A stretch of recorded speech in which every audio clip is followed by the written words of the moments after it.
Era para ser o dia mais bonito da vida dela. Eu sabia disso. Me preparei como qualquer pai esperaria se preparar. Não com discursos nem homenagens, mas com silêncio, como sempre. Passei a tarde anterior lustrando os sapatos, engomando a camisa, escolhendo a gravata menos velha, a que ela mesma tinha me dado num aniversário esquecido pela maioria. Mas não por ela. Ou pelo menos não naquela época. Fiz a barba com calma. Passei perfume. Olhei para mim no espelho antes de sair e pensei, com uma serenidade quase infantil, vai ser bonito vê-la vestida de noiva. Eu não queria nada além disso, só ver. Só estar. Nem esperava discurso, abraço ou agradecimento. Já havia aceitado há anos que o afeto dela vinha racionado. Mas jamais imaginei que viria negado. O casamento seria num salão grande, daqueles que a gente só entra uma vez na vida. O estacionamento já estava cheio quando cheguei. Desci devagar, ajeitando o paletó. Havia música, risos, gente bem vestida. Eu vinha preparado para ficar no meu canto, assistir de longe, aplaudir na hora certa e ir embora sem fazer sombra. Mas antes de chegar à entrada, uma coisa me parou. Uma moldura alta, logo na recepção. Um tipo de mural que, a princípio, parecia parte da decoração.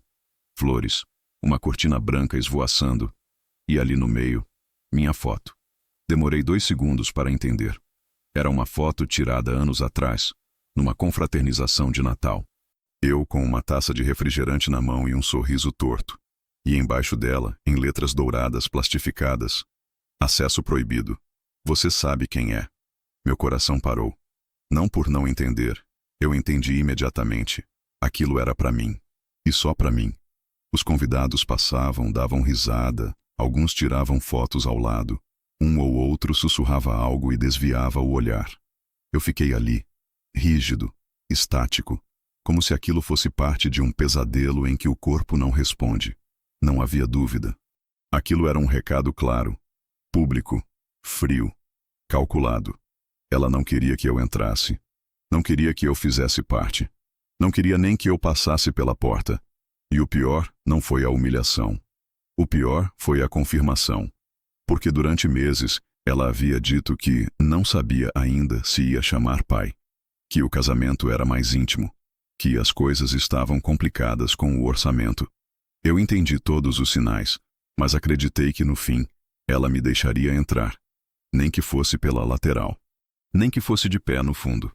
Eu teria ficado em silêncio, teria aplaudido com sinceridade. Teria ido embora logo depois. Mas ali, naquele mural, ela fez questão de me matar antes de me deixar fazer parte. Eu olhei mais uma vez para a foto. Dei 2 passos para trás. Alguém me encarou. Talvez um conhecido de longe. Talvez alguém da própria família do noivo. Eu apenas assenti com a cabeça, sem expressão. Não queria cena. Não queria constrangimento. Nem raiva havia em mim naquele momento. Havia um tipo de luto que não grita. Um tipo de dor que não lateja. É só um buraco. E dentro dele, só eco. Voltei para o carro devagar. O som da cerimônia já começava, abafado. Alguém gritava, "É agora?" E palmas explodiram ao fundo. Entrei, fechei a porta e fiquei ali, sentado, motor desligado, mãos no colo, silêncio. Foi então que algo dentro de mim mudou. Não com raiva, não com ódio, mas com uma clareza que nunca havia me visitado até aquele dia. Eu sabia exatamente o que fazer. Sabia como fazer. E mais importante, já tinha tudo em mãos. Ela achou que me excluiria com uma plaquinha, que um recado passivo-agressivo bastaria para me apagar da história dela. Mas o que ela esqueceu é que quem a ajudou a chegar até ali fui eu. Eu estava nas entrelinhas de cada conquista que ela teve. No fiador do primeiro aluguel. Nos depósitos silenciosos do mês em que ela estava desempregada. No seguro que paguei quando ela bateu o carro. No colégio particular que deixei de comer carne por 2 anos para manter. Nos dentes que arrumei. Na faculdade que banquei. E, principalmente, no nome que ainda constava como coproprietário da casa onde ela morava até aquela semana. Só que ela esqueceu. Ou escolheu esquecer. 3 horas depois ela lembraria. E com força. Mas naquele momento ainda não. Ainda era só festa, fotos e champanhe. E eu já tinha feito a primeira ligação. O resto viria em cadeia. Porque o que ela me tirou foi presença. Mas o que eu tinha ainda era poder. E ela, mais cedo do que imaginava, aprenderia o preço de envergonhar um homem em silêncio. Não chorei no carro, nem bati o volante, nem falei sozinho, nem gritei com Deus perguntando por quê. Nada disso. Eu apenas respirei fundo, com a calma de quem já tinha visto o mundo cuspir na própria mão estendida. O rádio continuava desligado. O ar-condicionado fazia um som leve, abafado. E eu olhava fixamente para o para-brisa, vendo os convidados que chegavam tarde correndo para a entrada do salão, sem saber que, minutos antes, o pai da noiva tinha sido expulso por uma foto pregada com fita dupla face. O mundo seguia, e ninguém percebia que um homem estava sendo riscado da história da filha no mesmo tom que se risca uma data errada no convite. Eu poderia ter entrado mesmo assim. Poderia ter feito uma cena, exigido meu direito, mostrado documentos, lembrado a todos quem pagou o primeiro carro dela. Mas não, porque o barulho dela já dizia tudo, e o meu silêncio seria mais alto que qualquer palavra. Enquanto a cerimônia acontecia, eu fui embora. Não com raiva, isso é importante dizer, mas com lucidez. Uma lucidez limpa, quase cirúrgica, como quem finalmente entende que perdeu não a filha, mas a ilusão de ser querido por ela. Na esquina do salão, parei o carro e fiz a primeira ligação, não para vingança, mas para precaução. Um velho conhecido do banco. O tipo de ligação que você só faz quando já entendeu que precisa começar a proteger o que ainda não destruíram em você. Falei pouco. Pedi um bloqueio temporário em todas as permissões que envolvessem meu nome. Ele estranhou, mas atendeu. Não era a primeira vez que via pais sendo arrancados com um sorriso nos lábios. Depois da ligação, fui para casa. A mesma casa onde ela cresceu. Onde ficava deitada no sofá, abraçada com o cachorro que hoje está enterrado no quintal. Onde cada canto guarda um registro da infância dela que ela própria parece ter esquecido. Subi as escadas com calma. Tirei o paletó. Sentei na beirada da cama e fiquei olhando o chão. O silêncio da casa era o mesmo que eu sentia no peito. Não era um vazio qualquer. Era um silêncio que gritava. Na cômoda, abri a gaveta de baixo. Peguei o envelope vermelho onde estavam os papéis que sempre ficaram ali. Testamento, escritura, procurações. Coisas que nunca foram exibidas. Documentos que se mantinham adormecidos como um cão velho que não late, mas que se mordesse, faria estrago. E ali, naquela noite, comecei a rever tudo. Cada cláusula, cada nome, cada assinatura. E entendi, com um nó seco na garganta, que eu tinha deixado poder demais nas mãos erradas por tempo demais. Meu nome ainda constava como sócio em pequenas empresas que ajudei a montar para ela. Ainda tinha porcentagem de imóveis que ela dizia nem lembrar mais. E tudo isso estava ali, em papel, legalizado, oficial. Uma vida inteira de confiança silenciosa. E agora, um presente para quem me humilhou publicamente. Ainda. Peguei um caderno e comecei a escrever. Não um desabafo, não um diário, mas uma lista.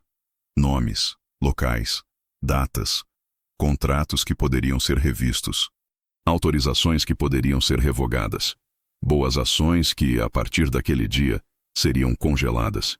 Comecei a mapear meu próprio apagamento e a planejar o momento exato em que eu deixaria de ser o homem invisível que sustentava as estruturas da vida dela, para me tornar o homem que retiraria os pilares e deixaria a fachada cair. Mas mesmo ali, em meio à dor, mantive o silêncio. Não liguei para ninguém da família. Não comentei no grupo. Não fiz postagem. Nada. Porque o silêncio, para quem é desprezado com educação, é uma arma que corta por dentro. E eu queria que ela sentisse cada milímetro dessa lâmina no tempo certo. Que a ausência do meu escândalo pesasse mais do que qualquer grito. Porque se ela esperava que eu implorasse, chorasse ou me revoltasse, ela não me conhecia. E talvez nunca tivesse conhecido de fato. A madrugada passou lenta. Fiz café às 4 da manhã. Não consegui dormir. Fiquei sentado na poltrona da sala olhando os porta-retratos que restaram. Em todos eles, ela ainda era pequena. Antes de aprender a medir o mundo por seguidores e aparências. Antes de se preocupar se meu carro era velho demais para estacionar na frente da festa. Antes de pendurar meu rosto com a legenda de um aviso sanitário. Ao amanhecer, Vesti a mesma camisa. Saí. Entrei no carro com os documentos e fui direto ao cartório. Não esperei. Não hesitei. Pedi revisão de registros. Marquei com meu advogado. Protocolei uma série de alterações que até aquele momento estavam guardadas por respeito. E esse respeito, ela tinha enterrado com fita adesiva no mural do próprio casamento. Quando saí do cartório, o celular vibrou. Mensagem de um número desconhecido. Era uma das primas dela. Seu nome foi comentado aqui. Você não veio? Tá tudo bem? Eu apenas apaguei a mensagem e continuei andando. Porque naquele momento eu já tinha decidido. Não haveria mais explicações. Nem desculpas. Nem palavras. Haveria apenas o que elas deixaram para mim. Silêncio. Mas o meu silêncio ia doer mais do que qualquer grito. E ia ensinar. A cidade ainda estava em festa. Pelo menos era o que a janela do carro mostrava. Os vidros levemente embaçados pela minha respiração abafavam a música que escapava do salão, como se o mundo lá dentro pertencesse a uma outra camada da realidade. Eu, do lado de fora, estacionado meia quadra abaixo, observava as luzes dançarem sobre o asfalto com um tipo de calma que só vem depois de um corte profundo. Eu não era mais o pai que veio assistir a filha casar. Não era mais o homem que se preparou com cuidado. Era outra coisa agora. Algo que ela mesma criou, com a fita adesiva e a legenda cruel. Um pai desativado, um nome anulado, um rosto proibido. E foi ali, com o carro ainda desligado, que eu fiz a primeira ligação. Número decorado. Voz conhecida do outro lado. Alguém que eu não procurava fazia meses. Mas certas pessoas, a gente guarda como uma chave reserva escondida embaixo do tapete. E naquele momento, eu precisava abrir uma porta que jamais teria aberto se não tivesse sido chutado para fora de outra. Henrique, preciso de você. Do outro lado, silêncio por um segundo. Depois, você sabe que eu não costumo misturar amizade com papelada. Hoje pode misturar, hoje é pessoal. Henrique não perguntou muito. Ele conhecia a história. Sabia das distâncias familiares. Sabia que eu era um homem calado demais para buscar advogado em dia de festa se não houvesse algo grave. Combinei com ele para nos encontrarmos em 1 hora. E enquanto esperava, não voltei para casa. Fiquei ali mesmo no carro, olhando, observando. O salão tinha seguranças na porta, todos engravatados. Um buffet de alto nível. Garçons indo e vindo com bandejas de taças. Do lado de fora, alguns convidados mais soltos saíam para fumar, tiravam fotos ao lado da fachada, faziam vídeos para as redes sociais. Em um deles, vi minha filha passando ao fundo com o vestido branco arrastando no piso de porcelanato. Um fotógrafo a seguia. Ela sorria, sem saber que o sorriso dela estava construído sobre a exclusão deliberada de quem a pôs no mundo. Peguei o celular novamente. E dessa vez, liguei para o número do banco. Era domingo, mas eu tinha acesso direto a um gerente particular. Um homem metódico, daqueles que guardam cada e-mail impresso em pastas coloridas. Quero revisar os acessos vinculados à minha conta. Todos. Ele não entendeu no começo. Perguntou se alguém havia tentado movimentar valores sem minha autorização. Eu disse que ainda não, mas que faria. Ele hesitou. Depois suspirou. Quer que eu emita os extratos? Não. Quero bloquear todos os adicionais, inclusive os invisíveis. Inclusive os que você não recomenda tirar. Tem certeza? Tenho. Desliguei e encostei a cabeça no banco do carro. Minha respiração estava lenta, controlada. Mas meus pensamentos, não. Cada palavra da legenda de proibida a entrada ainda dançava como fogo embaixo da pele. Porque aquela frase não era só uma frase.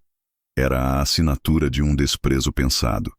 Ela poderia ter me ligado antes e dito, pai, não venha. Poderia ter inventado uma desculpa, dito que era uma cerimônia reservada, que o espaço era pequeno. Eu teria entendido. Teria engolido a dor em casa, sozinho. Mas não. Ela preferiu o anúncio público, a chacota implícita, a validação social da sua vergonha de mim. E isso muda tudo. Henrique me mandou a localização do escritório dele.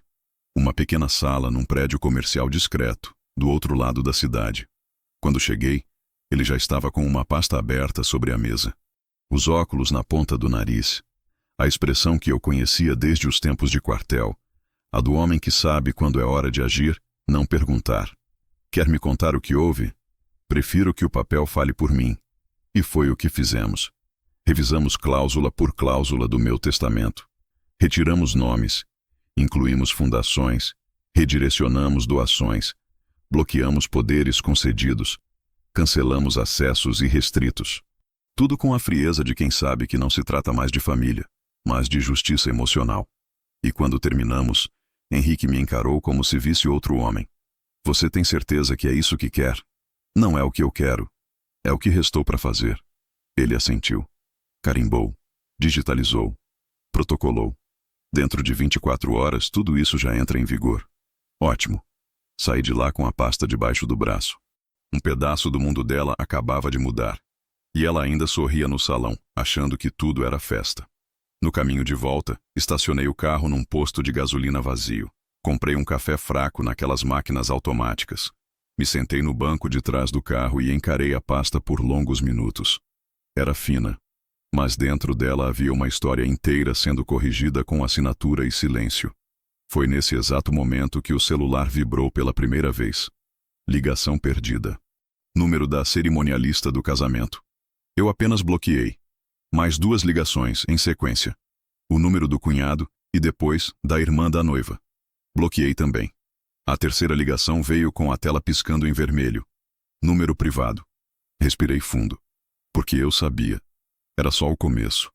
Enquanto as chamadas perdidas começavam a se acumular no visor do celular, eu apenas deixava o aparelho virado para baixo no banco do passageiro. A pasta com os documentos estava ao meu lado, aberta, como se respirasse comigo.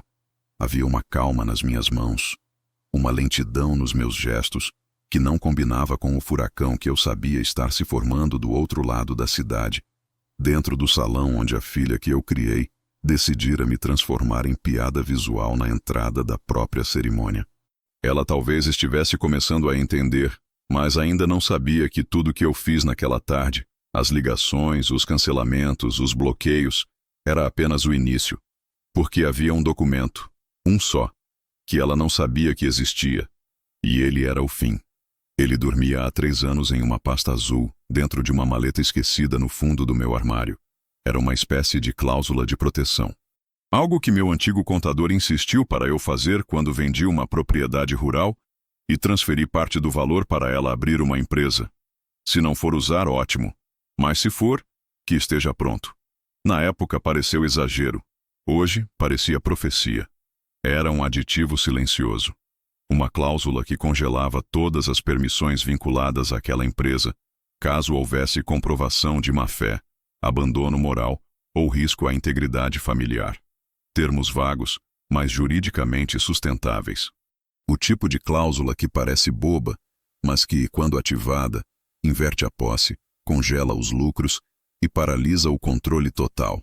Na prática, ela perderia tudo que construiu com aquele CNPJ, inclusive as ações que estavam no nome do marido, já que, por minha recomendação, ele entrou apenas como laranja operacional.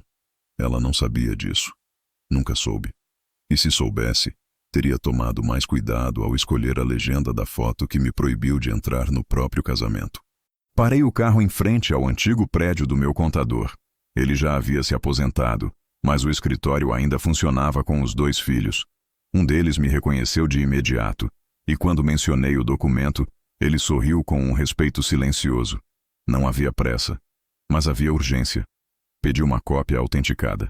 Ele mesmo imprimiu, separou os anexos, colocou tudo num envelope preto. Está pronto para usar, se for isso mesmo que o senhor deseja. Já está sendo usado, ela só não sabe ainda. De lá, fui direto ao fórum. Henrique já havia protocolado tudo o que precisava. Agora era só estender o efeito para os contratos empresariais. Uma petição rápida, amparada pelo próprio aditivo, e com o nome dela incluído como parte requerida. Não era uma ação judicial ainda. Era um congelamento estratégico, um movimento de xadrez. E ela era a única peça que ainda achava que estava no controle do tabuleiro. Saí do fórum com a cópia do protocolo nas mãos. Do lado de fora, o céu começava a mudar. As nuvens pesavam como um anúncio simbólico. Eu senti aquele peso no peito, mas não era tristeza, era liberação. Pela primeira vez em anos, eu não me sentia refém de laços que só existiam quando ela precisava de um depósito emergencial ou uma assinatura minha no contrato do apartamento novo. No fundo eu já sabia. Ela me desfez aos poucos, primeiro parando de ligar, depois trocando o pai por o velho, tirando minha foto da estante, esquecendo datas, fingindo que eu não existia em conversas com os amigos. Só que o que ela esqueceu foi que a vida não se apaga com conveniência, e que quem constrói com o suor de anos tem o direito de desfazer com um carimbo. Cheguei em casa no fim da tarde. Antes de entrar, abri a caixa de correio. 3 envelopes bancários, um catálogo de imóveis e uma carta com um remetente conhecido. O escritório de contabilidade. Era a confirmação de que os acessos à empresa haviam sido suspensos provisoriamente. Aquele documento, que um dia ela nem soube que eu assinei, agora era o que bloqueava todas as contas, sistemas, cartões de débito e movimentações internas. O e-mail padrão já havia sido disparado para ela e o marido, e pelas chamadas que não paravam de surgir no meu telefone, eles haviam recebido. Eu apenas entrei em casa, fiz um café, sentei à mesa e abri o notebook. Acessei o painel da empresa, o mesmo que ela achava que eu não usava mais. Vi a movimentação parar, os agendamentos congelados, os acessos suspensos. E, em destaque, a mensagem que apareceu para ela ao tentar logar. Protocolo de auditoria interna solicitado por sócio fundador. Imagino a cara dela naquele momento. O vestido ainda talvez nem tivesse sido tirado. As fotos da festa ainda subindo nas redes sociais. E, ao mesmo tempo, a base da empresa caindo como areia seca. Eu poderia ter feito isso com escândalo. Poderia ter colocado em público como ela fez. Mas eu não queria plateia. Só queria que ela sentisse o gosto exato do que é ser cortada de um lugar onde você um dia pertencia. Exatamente como ela fez comigo naquela entrada. Com aquela foto pregada e aquela legenda que parecia engraçada para quem lia, mas que era um punhal para quem via. À noite, enquanto eu lia as cláusulas pela terceira vez, o celular vibrou de novo. Agora não era mais número desconhecido. Era ela. Nome na tela. 3 chamadas em sequência. Depois, uma mensagem curta. Pai, podemos conversar? Não respondi. Ela ainda não entendia que essa história já estava sendo contada por documentos. E que as palavras agora valiam menos do que meu silêncio. A manhã seguinte chegou nublada, como se o céu também estivesse em suspensão. Nada de chuva, nada de sol. Uma neutralidade pesada. Abri as janelas da casa como sempre fazia, como se tudo estivesse igual, como se eu fosse apenas mais um homem viúvo passando os dias como pode. Mas dessa vez, cada movimento meu tinha propósito. Cada xícara lavada, cada camisa passada, cada documento separado. A pasta preta estava no centro da mesa, e nela, todos os papéis que viriam a marcar o fim definitivo de uma história que minha filha achou que podia reescrever sozinha, do lado dela, sem me consultar. Henrique me ligou às 9 em ponto. Consegui encaixar com a doutora Cláudia, sala de reunião 10h30. Ela vai acompanhar os desdobramentos do bloqueio e orientar os próximos passos. Eu apenas confirmei com um "estarei lá", e estive. O prédio era discreto, fachada antiga, mas limpa. Portaria silenciosa, corredores com carpete. No 9º andar, a sala 912. Uma placa de metal escovado dizia Moura, Rezende em Associados. E dentro dela, um dos lugares mais frios e importantes que já entrei. O espaço onde um homem é forçado a virar a chave que passou a vida evitando. Cláudia me recebeu com um aperto de mão firme. Cabelos grisalhos, postura elegante, olhar que não perde tempo com rodeios. Uma mulher que, diferente da minha filha, sabe exatamente o peso de um gesto mal feito. Ela me ouviu. Falei pouco, como sempre. Expliquei o ocorrido em menos de 3 minutos. Depois entreguei os documentos, o aditivo empresarial, o protocolo do cartório, os prints das tentativas de acesso, as mensagens e, por fim, a imagem da entrada do salão com minha foto pendurada e a frase estampada embaixo. Ela leu tudo em silêncio. Nenhuma expressão exagerada. Apenas a frieza de quem entende que o dano é irreversível. Quando terminou, fechou a pasta com um estalo suave. O senhor quer formalizar as alterações testamentárias agora? ou aguardar nova tentativa de contato por parte deles. Quero fazer agora, mas não por vingança, por proteção. Ela assentiu. O senhor sabe que, legalmente, eles ainda podem contestar parte da transferência do patrimônio, especialmente se houver contestação emocional posterior, com base em suposta influência. Interrompi ali mesmo. Eles me influenciaram, sim, a tomar vergonha. Ela baixou os olhos e sorriu de leve. Um sorriso contido, sem ironia. Um sorriso de quem respeita um homem que esperou demais e que agora aprendeu a não esperar mais nada. Assinamos os papéis com precisão. Nada dramático, nada abrupto, mas definitivo. A exclusão do nome dela como beneficiária do meu testamento foi apenas o primeiro item. Em seguida, a reinstrução de bens para uma ONG que leva o nome da minha esposa falecida.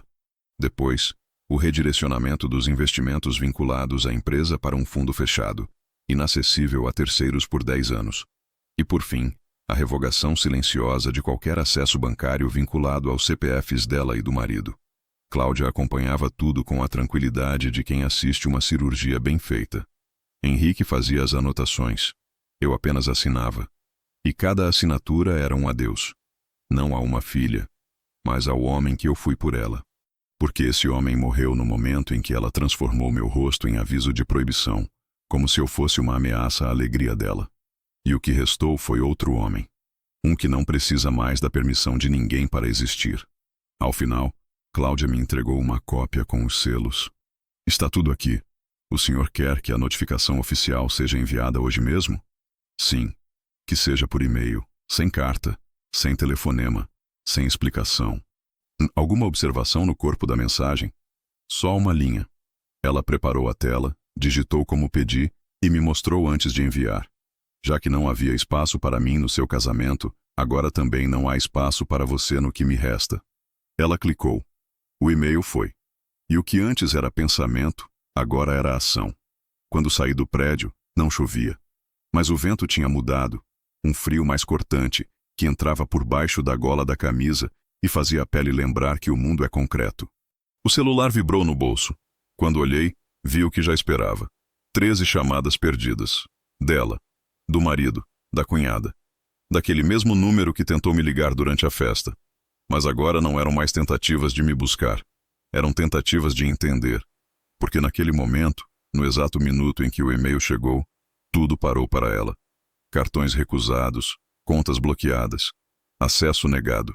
A vida dela, aquela construída com aparência, agora encontrava o preço da ausência. Porque a ausência também é um poder. E eu o exercia finalmente como devia ter feito anos atrás. Voltei para casa em silêncio. Na mesa, a xícara do café da manhã ainda estava ali, fria, intocada. Me sentei diante dela como quem senta diante de uma verdade. Minha filha fez questão de me apagar do próprio casamento. Agora eu fazia questão de deixá-la fora do resto da minha história. E foi então que meu celular apitou. Não uma ligação, mas a notificação de chamadas acumuladas, 116 chamadas perdidas. Olhei aquele número como quem observa um alarme disparando tarde demais. E sorri, não com deboche, mas com clareza, porque quando a dor bate, a gente grita. Quando a culpa chega, a gente corre. Mas quando a consequência vem, a gente liga. E liga. E liga. Mas às vezes ninguém atende. E é isso que ensina. Ela deve ter recebido a primeira notificação antes mesmo da festa acabar. Talvez entre uma foto e outra, talvez quando foi postar o corte do bolo, sorrindo ao lado do marido, daquele que tanto falava de maturidade financeira, mas que há 3 meses vinha tentando movimentar uma conta empresarial, que tecnicamente nunca foi dele. A notificação apareceu discreta, como todas as tragédias anunciadas.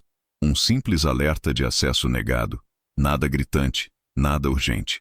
Só um recado frio da realidade dizendo, não é mais seu. Enquanto os convidados ainda brindavam, a decoração começava a murchar, e a pista de dança ecoava os últimos pedidos de DJ. Ela deve ter percebido que o aplicativo do banco travava. Depois, que o cartão corporativo não passava. Por fim, que os e-mails da empresa voltavam com erro de entrega. Tudo ao mesmo tempo. E pela primeira vez, Talvez tenha sentido algo semelhante ao que eu senti quando vi minha própria imagem estampada como um aviso de proibido entrar. A diferença é que ela ainda estava cercada de gente, mas nenhuma daquelas pessoas poderia desfazer o que eu tinha começado. Porque não era um surto, não era uma vingança improvisada. Era uma linha reta traçada com régua, calculada com precisão e posta em prática com a mesma calma com que se serve café em velório. A segunda notificação deve ter vindo no momento em que tentaram acessar o sistema interno da empresa. A interface agora bloqueada por um banner que dizia Protocolo de auditoria acionado por sócio fundador. Não era só um susto, era um lacre, um congelamento real, e pior do que tudo, público. Porque com ele vieram os e-mails automáticos para fornecedores, parceiros, colaboradores, avisando que todas as operações estavam temporariamente suspensas por motivo de auditoria legal. Imagine o rosto dela ao ler aquilo. Imagine o noivo tentando manter a postura. Imagine a cerimonialista fingindo que não percebeu o rosto dela empalidecendo no meio do salão. Mas ninguém ali tinha a mínima ideia do que estava por vir. Naquela mesma hora, ela começou a ligar. Primeiro para mim, depois para Henrique, depois para números que ela achava que ainda atendiam. Não atendi nenhum, nem ele, nem ninguém. Porque a instrução era clara, silêncio, total. Ela tentou contato por outros caminhos. Primo, tia, amiga antiga. Ele tá bem? Foi ele quem mandou bloquear isso? Você sabe se ele tá com raiva? Mas não havia mais espaço para essa preocupação performática. Ela quis me apagar da festa. E agora eu apagava ela da estrutura que a sustentava. Na manhã seguinte, um fornecedor importante publicou uma nota automática no site da empresa. Contrato temporariamente suspenso por falha de verificação jurídica. E como todo problema real, o dela começou a se espalhar. Comentários nas redes, dúvidas de clientes, parcerias em pausa. A imagem da marca, aquela mesma imagem que ela tanto zelava enquanto fingia que eu não existia, começava a rachar diante do público. Enquanto isso, eu tomava meu café devagar, do meu jeito, no meu silêncio, sem satisfação, sem estardalhaço, apenas firmeza. Ao meio-dia, ela enviou uma mensagem longa, 5 parágrafos, recheados de perguntas, confusão, apelos. Pai, por favor, me responde. Isso tem a ver com o casamento? Não era para ser assim. Você me ama ainda não ama? Foi só uma brincadeira, você sabe como as pessoas exageram. Eu li cada linha como quem lê uma carta escrita tarde demais. Nenhuma palavra me surpreendia.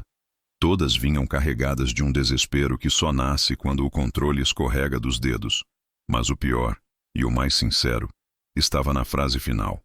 Eu não sei o que fazer agora. Ela sempre soube, sempre planejou, sempre ditou regras, sempre teve resposta para tudo.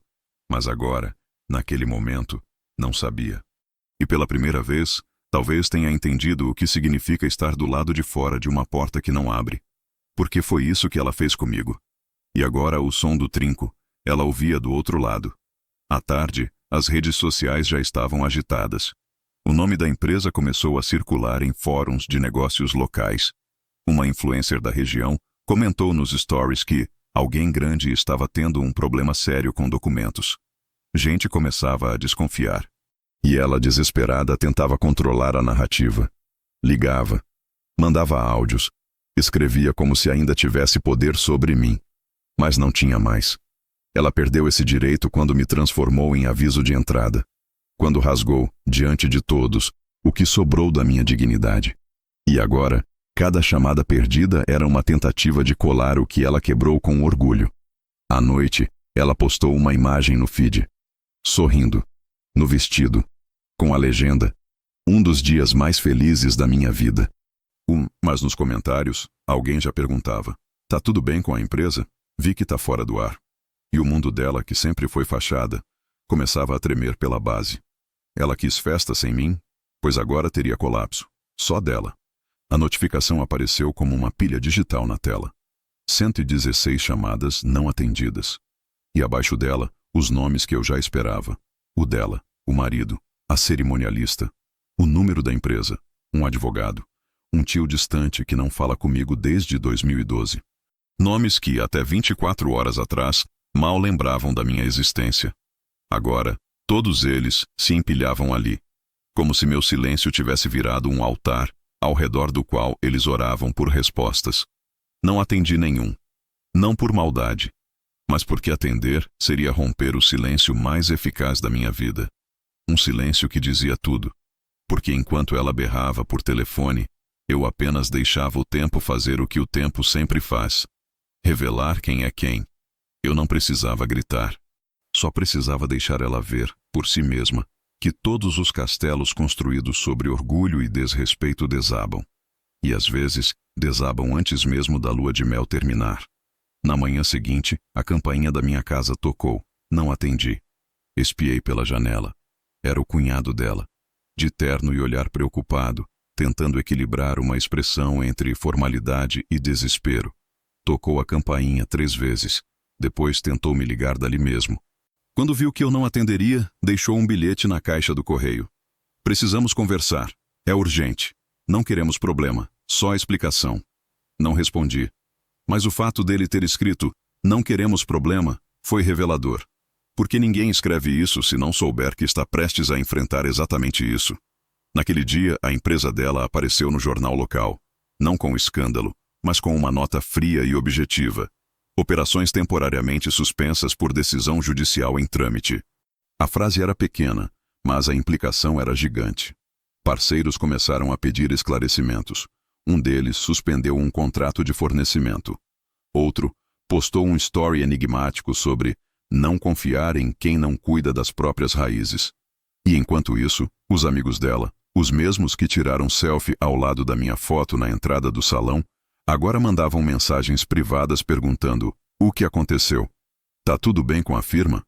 Vocês brigaram com o pai dela? Ela tentava conter tudo, mas não tinha mais controle. E foi aí que começou o mais desesperado dos gestos: o contra-ataque emocional. O marido dela publicou um texto no LinkedIn, falando sobre relações familiares difíceis, sobre pessoas que guardam mágoas por décadas e tentam destruir o sucesso alheio. Um texto recheado de frases prontas como: você pode construir uma vida com esforço e ainda assim ver tudo ruir por alguém que deveria te apoiar. Era sobre mim. Claro que era. Mas o mais interessante foi o último parágrafo. Fica aqui a reflexão. Será que o silêncio também não é uma forma de violência? Eu li aquilo sentado na cozinha, com o jornal debaixo do braço e uma caneca de café pela metade. Sorri. Um sorriso curto.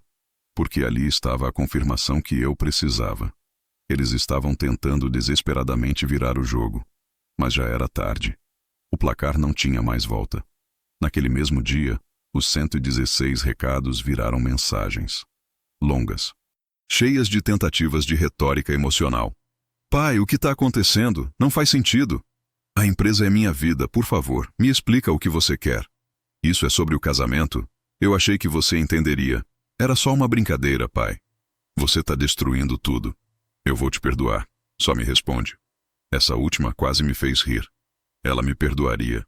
Ela. Depois veio o áudio, um só, com a voz trêmula, a respiração embargada. Dizia que nunca quis me machucar, que não tinha noção de como eu estava me sentindo, que, se eu quisesse conversar, ela largaria tudo e iria até onde eu estivesse. Mas era tarde. Porque o tempo da conversa era antes. Era quando eu ainda estava no estacionamento, engomado, com a gravata que ela mesma me deu, olhando minha própria foto na entrada da festa. Ali sim era o tempo do perdão. Agora era o tempo do esquecimento. O tempo de fazer valer cada silêncio, cada ausência, cada desprezo. E, acima de tudo, de dar valor a algo que ela claramente nunca entendeu. A dignidade de quem não precisa gritar para ser ouvido. À noite recebi uma mensagem de voz de um número que não reconheci. Um jornalista. Disse que queria ouvir o outro lado da história. Eu apenas desliguei. Não havia outro lado. Havia fatos, e documentos, e consequências. Mais tarde, ela postou uma nova foto, sozinha, de costas, com uma frase bíblica na legenda: o Senhor exalta os humilhados. Os comentários divididos. Alguns a apoiando, outros perguntando: mas o que realmente aconteceu com a empresa? Silêncio. Ela já estava começando a perceber o que o meu silêncio ensinava há dias. Quando você planta vergonha, colhe solidão. E não há número de chamadas perdidas que devolva o respeito que você fez questão de arrancar com um recado pendurado na entrada de um salão de festas. Dizem que o fim de uma festa é sempre triste. Mas a dela foi mais do que triste. Foi pedagógico. Porque não havia mais fogos de artifício, nem música animada, nem gente bêbada rindo sem saber o motivo.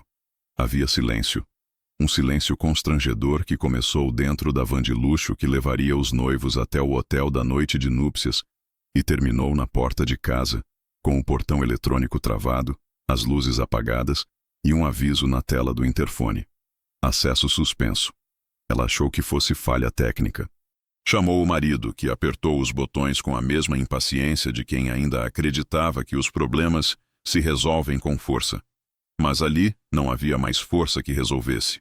Era apenas o início da materialização do que até então era só digital. O bloqueio, a desconexão, a perda de controle e, finalmente, o choque. A casa, no nome da empresa, agora constava como bem congelado. Ninguém entra, ninguém sai. E tudo isso estava claro nos papéis, os mesmos que ela nunca se deu o trabalho de entender, porque sempre achou que o velho do pai estava ali apenas para assinar, não para pensar. A chave reserva não funcionou, o portão não abriu, e os dois, ela e o marido, ficaram parados no meio-fio por quase meia hora, como dois adolescentes tentando entrar escondido em uma casa que não era mais deles. Foi quando ela chorou pela primeira vez. Não no celular, não nas mensagens, não nas redes sociais, mas ali, no escuro, na frente do carro alugado que ainda seria devolvido com o cartão suspenso. Chorou porque finalmente entendeu que a autoridade que achava que tinha era emprestada. E agora tinha sido devolvida, sem aviso, sem discussão, sem escândalo. Apenas com assinatura e carimbo. No dia seguinte, ela tentou se hospedar com a família do noivo. 2 noites depois, saiu às pressas. Disseram que a pressão estava insuportável. A verdade é que ninguém quer perto de si alguém que está em queda livre e ainda tenta sorrir como se nada estivesse desabando. Gente assim assusta, e ela assustava. A empresa, que até semana passada postava stories motivacionais e reels de empreendedorismo de boutique, agora estava em silêncio. O Instagram desativado. O site fora do ar.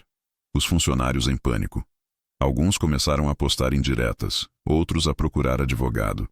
E ela apenas tentava respirar no meio de um colapso que nunca imaginou que viria de dentro, do próprio pai.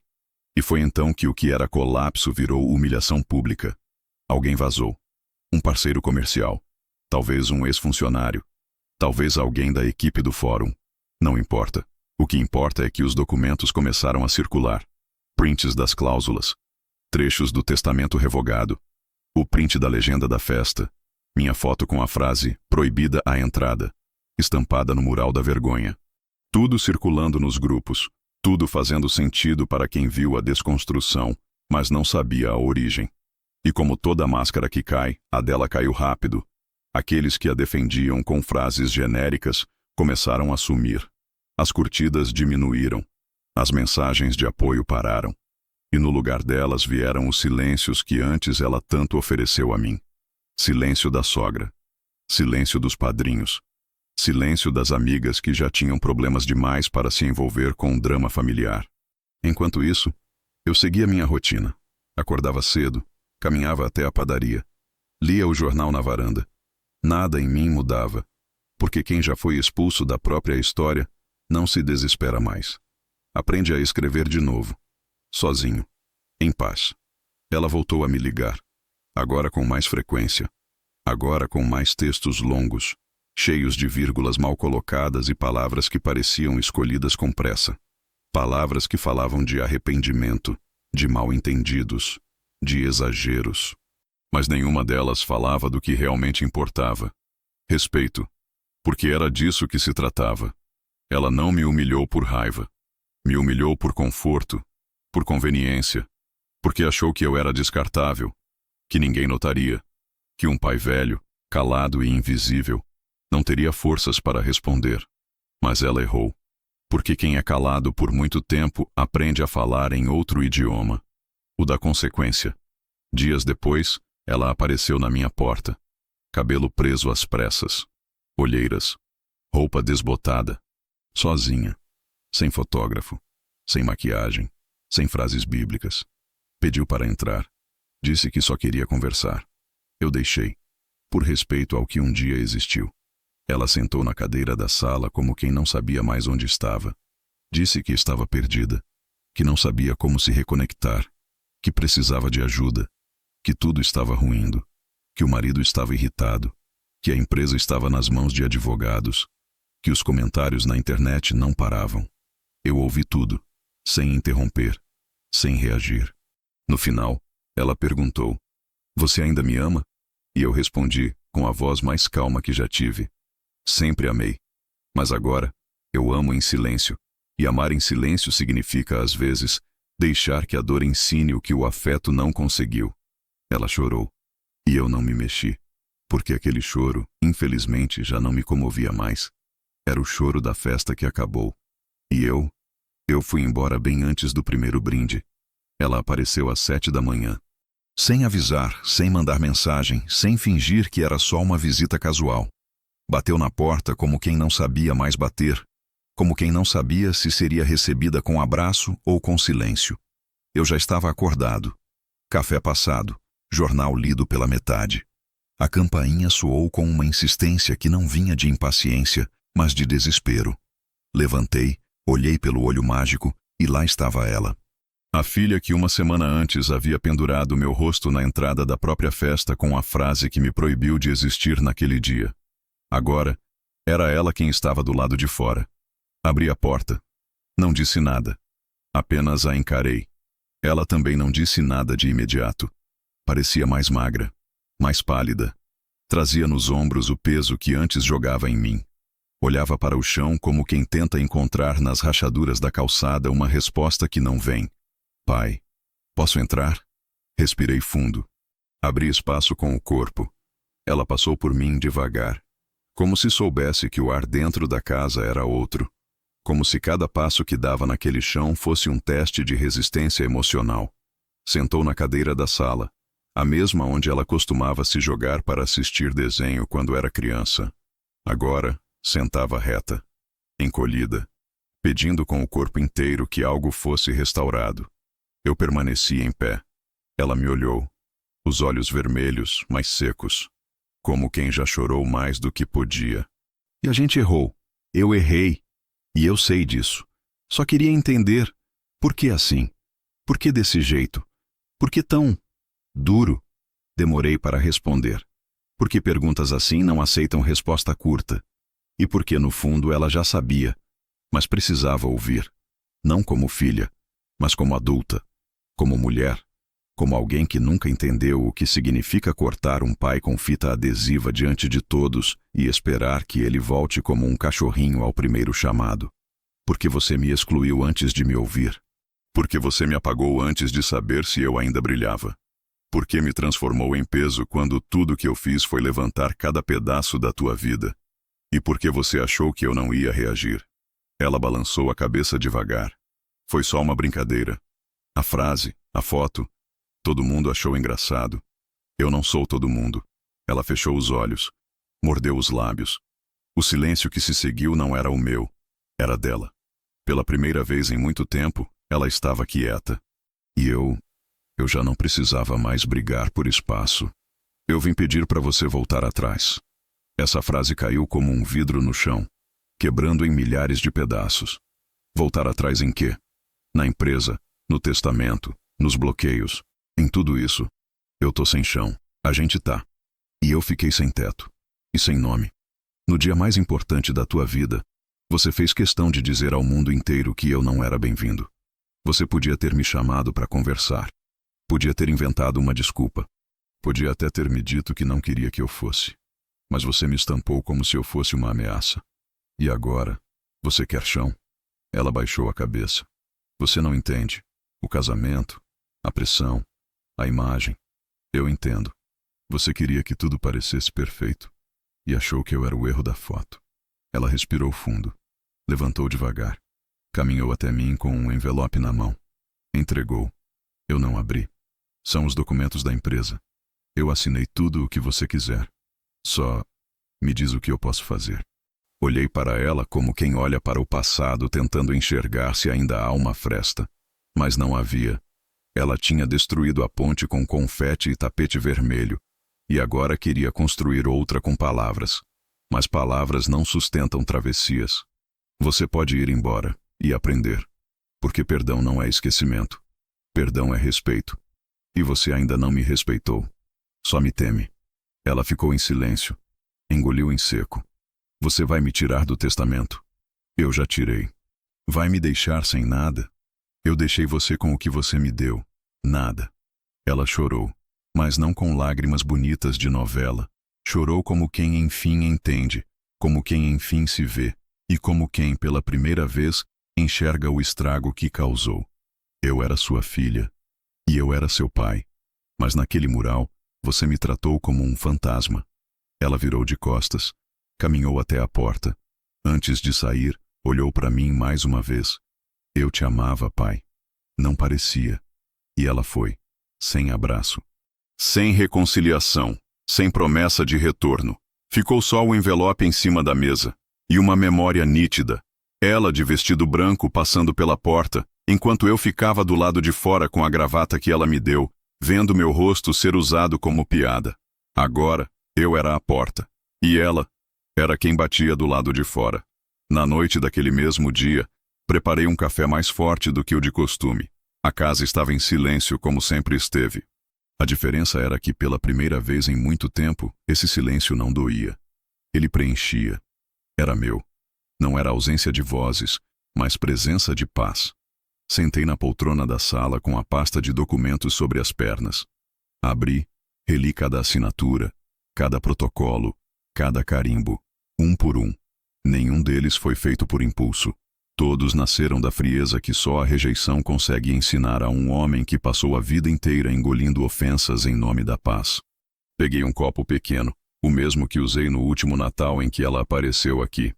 Aquele em que passou menos de 15 minutos e saiu dizendo que a agenda estava corrida. Coloquei uma dose de vinho. Da garrafa antiga, que abro só quando algo precisa ser marcado. Não para comemorar, mas para selar. E ali, sozinho, na penumbra da casa que ela aprendeu a esquecer, eu ergui o copo em direção a mim mesmo, sem palavras, sem brindes vazios. Apenas um gesto curto, como quem assina consigo mesmo o fim de uma história mal contada.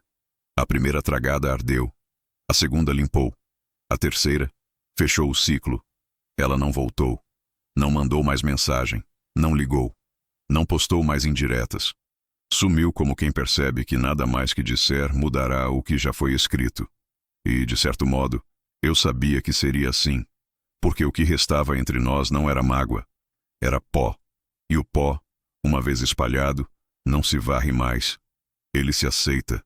Alguns dias depois, fui até a praia, sozinho. Como sempre, levei um livro na mochila, um caderno, e a foto dela pequena, sentada no meu colo, com as mãos segurando um sorvete maior que o rosto. Olhei aquela imagem por longos minutos. Era a única versão dela que ainda me doía. Não a mulher que me humilhou em público, mas a menina que um dia me chamou de herói. A que corria até a porta quando eu chegava cansado do trabalho. A que dizia que queria casar comigo quando crescesse. Guardei a foto dentro do livro. Fechei e deixei ali, na areia, antes de ir embora. Era simbólico, como tudo que é definitivo costuma ser. Na semana seguinte, ajustei minha rotina. Cortei o que sobrou dos acessos dela. Cancelei autorizações em bancos, cadastros, vínculos. Entreguei ao cartório uma última carta. Simples, com 4 linhas, solicitando que qualquer tentativa de reaproximação jurídica fosse encaminhada diretamente à minha advogada, não a mim. Depois disso, comprei um bilhete de ônibus. Simples, sem luxo. Fui passar uns dias em uma cidade pequena, onde ninguém me conhecia. Onde meu nome era apenas um nome. Onde eu podia sentar em frente à praça e olhar os idosos jogando dominó, sem precisar explicar a ninguém por que um homem da minha idade toma café sozinho, sem celular, sem companhia, sem ninguém perguntando se vai passar o fim de semana com a filha. E ali, em uma dessas tardes, Escrevi no caderno que levei comigo a frase que me veio à cabeça desde o primeiro momento em que vi aquela maldita moldura no casamento. Nunca mais aceite sorrir em lugares onde colocam sua dignidade pendurada como piada. Era isso. Essa era a lição. Ela não estava apenas escrita, estava gravada. Nas minhas costas, no meu nome. No olhar de todos os convidados que passaram por aquele mural e deram risada. No fotógrafo que tirou foto daquilo como se fosse parte da decoração. Na cerimonialista que sabia e não avisou. Na família dela que se calou. No noivo que riu. Na irmã que me viu do outro lado da rua e virou o rosto.